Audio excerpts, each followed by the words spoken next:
What's going on, everybody? Surprise! GoodMicWork commentaries back at you. What's going on? Figured I would come up here late on Sunday night after Hell in the Cell and give you guys a very, very quick recap. The past couple of pay-per-views, I've been live reacting to the show on YouTube. I did it for SummerSlam, and I was up here for nearly 5 hours on Sunday night reacting to the entire Hell in the Cell pay-per-view. The only problem with doing that is it kind of eliminates my post-pay-per-view reviews that I've been doing for years. So I don't know if I'm necessarily going to be able to do this for every pay-per-view that I react to, but I didn't have anything else going on tonight, and I figured, what the hell, I'll record a short, kind of a quick, brief Cliff's Notes version recap of the show, maybe a 15 or 20 minute long video here, just giving you guys my overall opinions of the show for those that didn't tune in to the live stream. So, like I said, I'll try to do this as often as possible, but it might not happen for every pay-per-view that I react to. But Hell in the Cell 2018 is in the books, goes down at the AT&T Center in San Antonio, Texas, and I gotta tell you, this was a pretty damn good pay-per-view. I think most people are in agreement with that. During the live stream on Sunday night, I was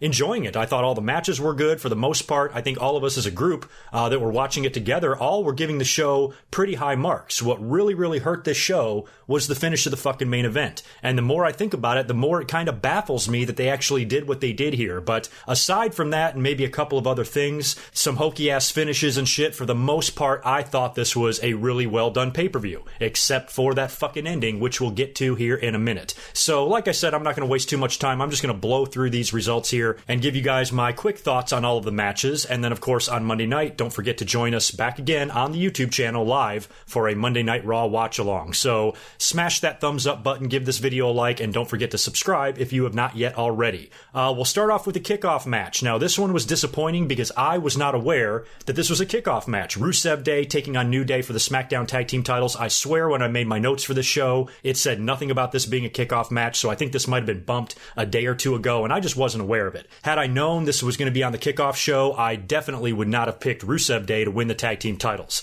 If I would have known this, I definitely would have picked a New Day to retain. That's what wound up happening. No big deal there. A little bit disappointed. I kind of wanted to see Aiden English and Rusev have a quick run with the tag titles. I thought they could be entertaining, but whatever. It was not to be. New Day won, and they will now, I guess, face the Bar at the next, in the Australia show, I believe. It looks like the Bar is the next in line for the tag team title shot on the SmackDown brand. Main card now. The show opened with the Randy Orton and Jeff Hardy Hell in the Cell match. This did not surprise me at all. They have 2 Hell in the Cell matches booked for the show. You might as well spread them out and have Randy Orton and Jeff Hardy open. So a lot of people were really surprised at that. I really wasn't. I thought it made kind of a lot of sense. And goddamn, was this a brutal and violent and disturbing and nauseating type match. I mean, for those of you who are watching with me during the live stream, I had to turn away. I couldn't even watch the spot with the screwdriver. And if you don't know what I'm talking about, I'll talk about it in a second. But this match was pretty good given where these guys are in their careers and their lives. I mean, Jeff is 40 years old now. He really wanted to have a Hell in the Cell match. He said so in a few interviews. And I've said before, I've said in my last couple of episodes that it felt like WWE created this feud with Randy Orton in order to give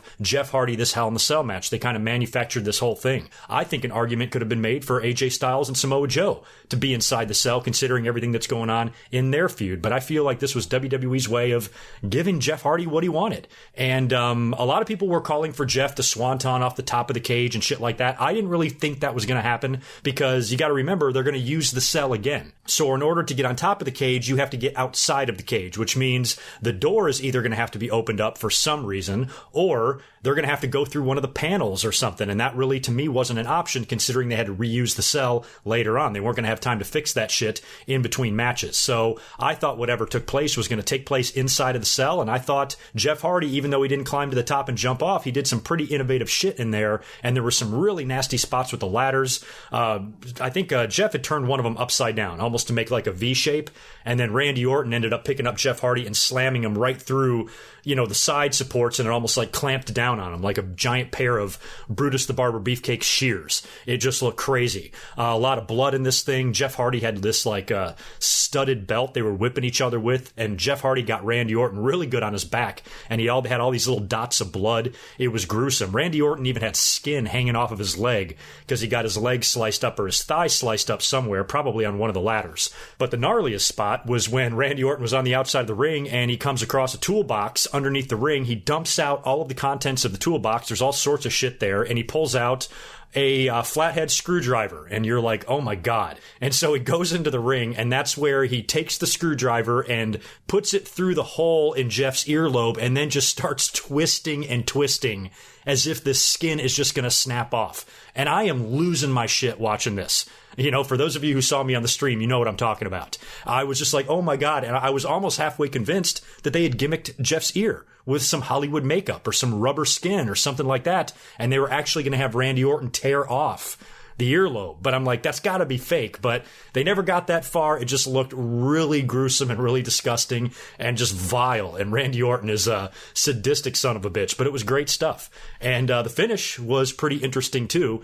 Jeff Hardy couldn't climb to the top of the cell, so I guess he did the next best thing. He had the big ladder set up in the middle. And it looks like he's about to go for one of his giant leg drops or something on Randy Orton, who is laying vertically on a table. And he kind of changes his mind and climbs up to the top of the big ladder and starts hanging from one of the beams on the top of the cell, on the roof, and he starts swinging on like a Olympic gymnastics bar or some shit, and you're wondering if Jeff is going to flip his entire body over, but he basically just swings a couple of times and falls face first right down onto the table. Randy Orton moves out of the way. Jeff crashes literally face first through the table, and the referee decides to end the match. He starts calling for EMTs. Jeff is motionless. They start to raise the cage, and you're like, what the fuck's going on here? Are we going to have a non-finish? Finally, Randy Orton gets pissed, and he forces the referee to count. He's like, what are you doing, man? Let me win. And so he gets down on Jeff Hardy. The referee counts 3, and Jeff Hardy is stretchered off to the back. So pretty good opening match there for the Hell in the Cell. Jeff Hardy, I thought, did well. He survived. That's all I cared about. These guys are probably going to be bandaged up because they got cuts and scrapes and bruises all over their bodies. But at the end of the day, they will recover from that. And I'm just glad both men survived, and Jeff Hardy got his Hell in the Cell match. The next match was the SmackDown Women's Championship match. Charlotte Flair defending the title against Becky Lynch. And in a surprising upset, Becky Lynch got the victory here. I thought Becky Lynch would win the title. I just didn't think it would happen at Hell in the Cell. I thought they would do a DQ finish or some sort of bullshit finish here to where the two can work again in Australia and then work again at Evolution to where Becky maybe wins the belt there. But they did it early, and that might have been the best way to do it because the fans have been freaking out about this feud. It was kind of a clean win, too. Charlotte, I believe, went for a spear. When I was watching it on the stream, I thought it was a high cross body because I was only kind of watching it in my peripherals doing the stream. And Charlotte, I guess, went for the spear. Becky Lynch rolled through and caught a quick 1-2-3. Upsetting Charlotte, winning the title. The crowd went nuts for it. And at the end, they did the thing where Charlotte tries to be a babyface, tries to extend a handshake to Becky Lynch, and we all thought maybe this would be some kind of a double turn. Maybe Charlotte would do to Becky what Becky did to her at SummerSlam, but instead Becky Lynch just said, no, you're not going to steal my spotlight or steal my thunder. I'm not shaking your hand. Go fuck yourself, and left the ring. So you know it ain't over between these two ladies. They're going to work again, I'm sure, at Super Showdown and most likely Evolution. But for the moment, Becky Lynch is once again SmackDown Ladies Champion. We had a really good Tag Team Championship match up next. The Raw Tag Team titles on the line. Dolph Ziggler and Drew McIntyre defending against Seth Rollins and Dean Ambrose. Man, was this good. You had all sorts of shit going on in this match, and it was a very, very long match, a lot of ups and downs. This is awesome chance. Just a really fun overall Tag Team Championship match, and the finish was just spectacular. After just a hellacious match between these four guys, you've got Seth Rollins on the top rope about to hit Dolph Ziggler with his superplex that rolls through into the Falcon Arrow. And as soon as he hit the superplex on Dolph and started to roll through into the Falcon Arrow, Drew McIntyre comes out of nowhere from the outside of the ring and nails Seth with the Claymore, and Dolph just kind of flops, just falls in perfect position right on top of Seth Rollins. Dolph is pretty much out, and he's laying like face first on the chest of Seth Rollins, and the referee counts a quick 1-2-3. I thought it was fun. I thought it was creative, different, and a really good finish and a clean finish. After that, we had the WWE title on the line. AJ Styles defending against Samoa Joe. I predicted Samoa Joe to win the WWE title here. I've said this in the last couple of episodes, that this was do or die. Samoa Joe had his chance on Raw. He came up short. Now he's on SmackDown feuding with AJ Styles. He's being very sadistic and methodical and evil throughout this whole thing, and he's kind of getting to AJ Styles and involving his family and, the sneak attacks and everything Samoa Joe has done to AJ Styles. I thought that if you don't put the title on Samoa Joe right now, then I guess you're just not going to do it. And I mean, I'm sure there's going to be another match here because of what we saw here in the finish, but I thought this was kind of put up or shut up for Samoa Joe, and if he's not going to win the belt now, it's not something I think WWE can really hold off a year from now. Samoa Joe's no spring chicken. Get the money out of him and a return on your investment while you can, before it's too late. So I felt like this is really it for Joe. If he doesn't win it here, he has to win at some point before this feud is over. And tonight, they definitely set us up for a rematch here with the finish. The match was pretty good between the two of them. It was exactly what I expected. And, there was phenomenal forearms and 450 splashes and all sorts of great shit. And the finish saw the great finish that I always love. We've seen this a lot recently. I think at SummerSlam they might have done one. This finish has happened in WWE a couple times in recent history, like I'm talking this year. But of course, the matches escape me where they did this. But they did the old Bret Hart, Roddy Piper, WrestleMania 8 and Bret Hart, Stone Cold, Survivor Series 96 finish, where I believe Joe had AJ in the clutch. And AJ kind of pushed back and fell backwards and landed on Joe in a pinning combination. And while the referee is pinning Samoa Joe 1, 2, 3, AJ Styles on the other side, out of the ref's view, is tapping out. So the bell rings, Samoa Joe gets up, he's celebrating like he won the WWE title, and then they announce that AJ Styles is still the champion and Samoa Joe goes apeshit. So I kind of like what they did there, setting up a rematch down the road, but fuck, what's going on here? We had AJ Styles have 9 matches or whatever it was with Shinsuke Nakamura. Shinsuke never won the belt. Now you're going to do the same thing here with Samoa Joe. Came up short at SummerSlam. Now he came up short at Hell in a Cell. And we do know a rematch is likely. And as a matter of fact, I know a rematch has been confirmed because later on in the show, Samoa Joe confronted Paige backstage. And I believe she agreed to give Samoa Joe another shot in Australia at Super Showdown, which we already knew because they already advertised that kind of. So that's just been confirmed now. And Samoa Joe also dropped a hint that he wants some sort of a stipulation. So that might be coming. It might be a submission match, might be last man standing, something like that. But in Australia, Joe and AJ are going to wrestle again for the title, and there's going to be a stip. But again, I don't know if that's going to be where Samoa Joe wins the belt. He might not win the belt at all. And at this point, I'm going to leap back on the AJ holding the belt at least for a year bandwagon. I've really wanted to see AJ make it until November, and even better, make it to January, where he could potentially surpass the run that CM Punk had. And then you got Brock and AJ both erasing that run of Punk's. And AJ has a lot more respect from the fans because he's on TV wrestling hard every week where Brock is not, and there's no asterisks involved there, and I would just love to see AJ have that run. But I thought it was going to come to an end here against Samoa Joe, but now it's starting to look like AJ might make it on the other side of this feud without ever dropping the belt to Samoa Joe. And if that happens, then I would like to see AJ just hold the belt until the Royal Rumble, if you ask me. Who do I think he should drop the belt to? Let me think. How about the man who was victorious in our next match? The Miz and Maurice wound up defeating Daniel Bryan and Brie Bella. Maurice scored a quick pin on Brie Bella for the finish here, so I predicted this match incorrectly as well. I thought Daniel Bryan and Brie Bella would get the win here, considering Miz beat Bryan at SummerSlam, but the Miz and Maurice get another victory here, which is probably good, because I don't know if you want to have the Miz and Maurice 0-2 in these mixed tags, so they might have had to win here. It's just going to give them more bragging rights, and it's going to make them more obnoxious, which I think is good. And in the end, Daniel Bryan, is going to wind up eliminating the Miz at some point in this feud. But I had mentioned in the live stream, it would be really cool if they did some sort of a thing like they did back with Lex Luger and Yokozuna, where when Luger had a shot for the title, it was in his contract that he would never get another shot, but then he won the Royal Rumble, and, they were forced to, kind of abolish that and give him the title shot at WrestleMania. So what if the Miz did something to where he never has to face Daniel Bryan again? I'm done with you, Daniel Bryan. I beat you at SummerSlam, and me and my wife beat you and your wife at Hell in a Cell. I don't need to face you anymore, and you're so stupid that I snuck a clause into our contract at Hell in a Cell without you noticing that stipulated if Maurice and I win, I never have to face you inside of the ring ever again. And Daniel Bryan is just screwed. He can never get his hands on The Miz again. And then you fast forward till the end of the year, or you fast forward to the Royal Rumble, and you have The Miz challenging AJ Styles for the title, and he beats him. And then the man with the beard wins the Royal Rumble. And then you got Daniel Bryan and The Miz at WrestleMania, because you can't carry this feud on every single week on TV until WrestleMania. That's too much time.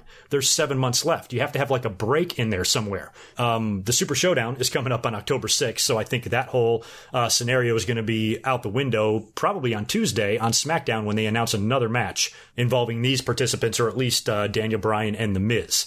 Next up, we had Ronda Rousey defending the Raw Women's title against Alexa Bliss. I enjoyed this match a hell of a lot more than I thought I would. I think I enjoyed it more than SummerSlam. It was good to see Ronda Rousey in there actually working a match, because one-on-one, womano, Alexa Bliss does not stand a chance against Ronda Rousey. Even if she has half the fucking locker room in her corner, she's going to get her little biscuit butt beat.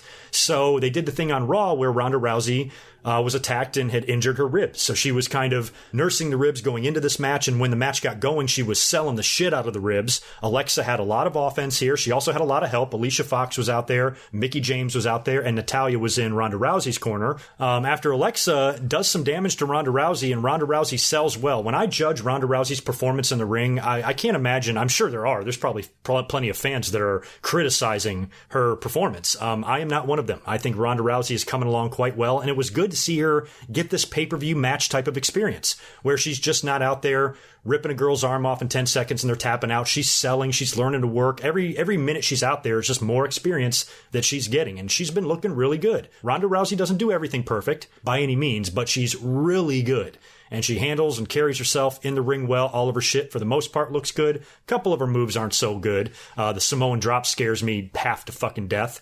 She doesn't have the greatest armbar I've ever seen, but for the most part, her movement and everything, I think is fine. And Ronda is awesome. And Alexa, at one point, she had Ronda down, right? And she was like grabbing her by the back of the head, and I think she slapped her. And then Rousey's kind of expression changed, and she got that mean look on her face. Alexa Bliss pissed her pants, and within seconds, Ronda Rousey had her down in the armbar. And Alexa Bliss tapped out quicker than Kurt Hennig tapped out at SummerSlam 91. It was that fast. So Ronda Rousey did retain, and she is still your Raw Women's Champion. And what she goes on to do at Evolution is anyone's guess. I do believe she is advertised for Super Showdown in a 6-woman tag, and she's teaming up with the Bellas. So if you're going to do Ronda Rousey versus Nikki Bella, like everybody is talking about for Evolution, you probably do the Nikki Bella heel turn in Australia. That's just a guess. But I guess we'll find out a little bit more tomorrow night on Monday Night Raw.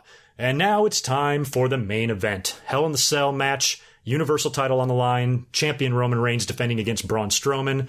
Not the greatest Hell in the Cell match we've ever seen. I mean, there was a lot going on in this match. A lot going on. But still, overall, when you think of everything that Roman Reigns and Braun Strowman have done together in the past previously, all their crazy matches from a year ago, the ambulance matches, and all that shit that they did. Even their straight one-on-one match, that match that Roman and Strowman had a couple years ago at Fastlane, that was just a clean finish. I thought that match was better than this Hell in the Cell. So I think Strowman and Roman have worked better together in the past, and they've had better matches, and this Hell in the Cell was fucking weird. First of all, I don't even know if I've mentioned the red cell yet. I don't think I talked about that in the opening, but yeah, they painted the entire Hell in the Cell red, which I didn't really care. I thought it was fine. We've had 20 years of the silver cage. Why not paint it red? Fuck it. Who cares? I'm not a big fan of the color red, so visually I was having a little bit more difficulty than normal, I guess, seeing the action through the ring or whatever. It did look a little bit like a toy, looked a little bit like something Mattel would make. It even looked like it was made out of candy. It looked like it was made out of fucking red vines. But I wasn't really quite sure how I felt about the red cell. Like I said, I'm fine with them trying something new, but I'm not sure if it's something that I'm going to fall in love with, and who knows, I guess we have to wait a whole nother year to find out if they're going to stick with the red cage or not. But Strowman and Roman are in there beating the hell out of each other in the ring. Eventually, all of their faction cohorts hit the ring. We've got Dolph and Drew coming out there trying to get in the ring, and then Seth and Dean come out there to start fighting with them. All 4 guys are brawling on the outside of the ring. They go ahead and clean off a couple of announce tables, rip out the monitors and all that shit, and then all 4 guys wind up climbing up to the top of the cage. So at least we got somebody on top of the cell, and they're all brawling up there, and every time they're up there, I am just scared shitless that mesh cage is not going to hold. I know it's reinforced, I know it's safe, but it just scares me to death. Poor Renee Young, who was on commentary tonight, was probably shitting her pants watching her husband up there fighting on that thing. But all 4 guys were up there for a really long time. And then as they finally start to climb down, you had Seth Rollins and Dolph Ziggler climbing down together. And it was so obvious. You knew, because they had already gotten the announce tables ready. You knew there was going to be a bump going through those things from the cell. And the way they both started walking down, it immediately reminded me of what Seth Rollins and Dean Ambrose did a few years ago when they had their Hell in the Cell match. And they were both standing on there together, and then they fell through, and it's just a bump that I didn't think was necessary. I don't really like it, especially when it's so ridiculously timed and planned. They both had to get their footing and get balanced, and then they're looking at each other and they're kind of like counting, like, okay, 1, 2, 3, jump. It didn't look like they fell. It wasn't like one of them punched the other and they fell off. It literally looked like they jumped off together. Like fucking Thelma and Louise driving off the fucking cliff. It's damage to your body that's unnecessary. The match didn't need it. This whole thing would have gone off just fine without Seth Rollins nearly breaking his back through that table. Totally unnecessary. He's your Intercontinental Champion, for fuck's sake. Don't be putting these guys in this situation if it doesn't need it. Why the hell is Seth Rollins going through a table in Roman Reigns' Hell in a Cell match? That's stupid. So, wasn't a fan of that. During all this, by the way, Roman and Strowman are laid out. They have not moved. They're just in there resting. And that's when Brock Lesnar's music hits. Now, we knew Brock was there. It was rumored all day. People said that it was confirmed that he was there. Everybody saw him. So we all knew Brock Lesnar was backstage. And I was saying all night during the stream that he would not be there if they weren't going to use him in the main event. So you know he's going to come in there and cost somebody the match. That's what we thought. But who's he going to cost? Is he going to screw Roman or is he going to screw Strowman? So Brock Lesnar's music hit, and in an amazing spot, you know, it reminded me of the first ever Hell in the Cell when Kane came out and ripped the door off the hinges. Brock virtually did the same thing, except he kicked the door down. He just put his foot right into the door. The door goes flying into the ring, and it was really cool. Did you see how the way the door kind of landed? I don't think this was planned at all, but the door landed just right up against like the ring ropes, and Brock used it as like a platform to just kind of hop right over the top rope, you know, and it looked just awesome. And then he gets in the ring and starts beating the crap out of Roman and Strowman, hitting him with pieces of the broken table and chairs. He hits both of them with an F5, and I'm thinking, okay, he kicked both of their asses. Who's going to roll over who here and get the pin? And then they call for the fucking bell. Yeah, this match ended in a no contest. A Hell in a fucking Cell match ended in a no contest. A match that was designed to ensure and guarantee victory is going to end in a no contest. On the 20-year anniversary, with Mick Foley as the special guest referee, who incidentally had a horrific botch. Everybody saw it. Mick Foley counted 1, 2, 3 on Roman Reigns. Braun Strowman is your uncrowned WWE Universal Champion. And I had already expressed my concern for Mick Foley being the referee in this match. I thought Foley looked good. He lost a lot of weight. He's been doing DDP yoga and shit, but he's 53 years old. He can barely walk around. And in a referee capacity where you got to get up and down, counting 1, 2, 3 all the time, I didn't think Mick Foley could even physically do this. And then during that spot where Strowman's got Roman down, Mick Foley, for some reason, I don't know why, counts 1, 2, and 3. And his hand hit the mat a third time. And it was fucking awful. And, yeah, not what you want. I didn't even really think you needed Mick Foley out there. It was nice, though. It tied into the Hell in a Cell anniversary, and he also did the special on the WWE Network immediately after Hell in a Cell, which I did watch and was very good. So I'm not really necessarily against Mick Foley being in there, but it was much like the Seth Rollins and Ziggler table bumps. It wasn't necessary. You didn't need it. And Mick Foley, by the way, the reason why he couldn't count anybody out was because he got maced or pepper sprayed in the face by Paul Heyman, who knocked him out of commission. And it was another referee that ran in there and wound up calling for the bell. So we got a no contest out of that. And I just think that that's fucking stupid because this pay-per-view was really good. When Kane debuted in 1997, he tombstoned and murdered his brother, The Undertaker. They didn't call for the bell. Shawn Michaels was laying in a pool of his own blood when Kane did that. And they didn't call for the bell there. Instead, Shawn Michaels slowly crawled over to The Undertaker, laid his forearm on his chest, and won the match. Why couldn't one of these guys crawl over? It's not like the cell was destroyed. You know, I understand doing a no contest if you have a, you know, like the top rope bump that Brock Lesnar and the Big Show and several guys have done where they do the suplex and the ring collapses and breaks and all of that. Fine. I understand. That's got to be a no contest. If the cell collapses and lands, you know, if Strowman were to rip off the panels and collapse the entire Hell in the Cell and everybody's buried under steel, okay, fine. Do a no contest. But all that happened here was Brock Lesnar came out and punched him and hit him with a chair a couple of times and hit him with an F5 and they can't compete any longer? This is Braun Strowman and Roman Reigns, your two toughest dudes. Not one of them can roll over and pin the other one? Horse shit. Absolute horseshit. During the stream, I was trying to be optimistic. I'm like, well, as bad as that finish was, at least it didn't beat Strowman. Because we were worried about that. I didn't really want to see, as much as anybody, Roman Reigns defeating Braun Strowman. But I predicted Roman Reigns to beat him because I didn't think they were going to take the belt off of Roman yet. He just won it. So I thought he was going to leave as champion. And I just didn't see a no contest coming. A Hell in a Cell match is something where I didn't think a no contest was fucking possible. And here they did it. And another problem I have with this is now it compromises the integrity of the Hell in a Cell because every Hell in a Cell match we see now going forward, we know this is a possibility. There are no guaranteed winners in Hell in a Cell anymore because this just happened. So if it happened once, it can happen again. And that's the only thing I didn't like about this is that you've designed this match as no way in, no way out. There must be a winner kind of thing. And then you do a fucking schmoz. And as a matter of fact, you almost did it twice because if you remember in the opener, the referee was calling for the EMTs and raising the cage before Jeff Hardy was even pinned. We almost got a no contest in 2 of them. How fucked up is that? So the more and more I thought about it, I didn't like the finish. I thought it was stupid, but at the same time, it was better than Roman Reigns simply spearing Braun Strowman and pinning him and beating him clean and quote-unquote burying Braun Strowman to where he will never get a title shot again. So at least this keeps Braun from being defeated, although it does add him to the very short list of guys who have unsuccessfully cashed in the Money in the Bank. Who we got? Corbin, Cena, Sandow, Strowman, is there anybody else? Kennedy? So there's been 4 or 5 guys to do this, and it's not a very long list, and Strowman is now on it, which sucks.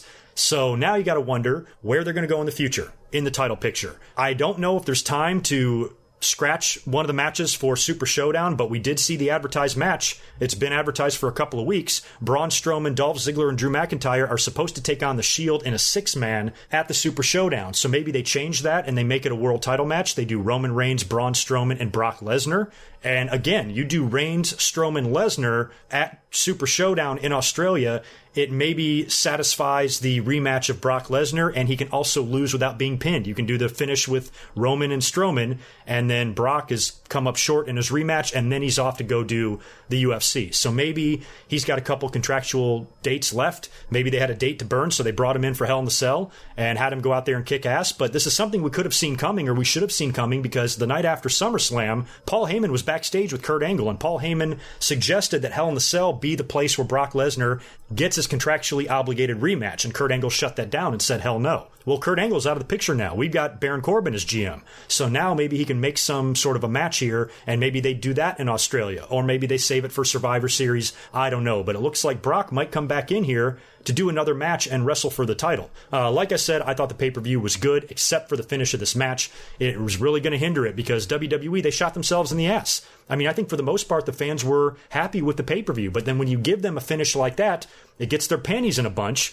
and you turn what is a great pay-per-view into something the fans are going to say sucked and was the worst fucking Hell in a Cell of all time. WWE should think about shit like that when they book these stupid finishes, because all the talent that worked their asses off, the Jeff Hardys and the Randy Ortons and the AJ Styles, all the guys that bled and fucking killed themselves out there, are now going to be a part of a pay-per-view that all the fans hated because WWE doesn't know how to book a fucking main event match. So that's kind of annoying, but like I said, glass half full. At least Strowman didn't get pinned, and he can move on to do something else. So let me know what you guys think in the comments below. I'm going to get out of here. I wanted to keep this video as short and sweet as possible. Hopefully I did.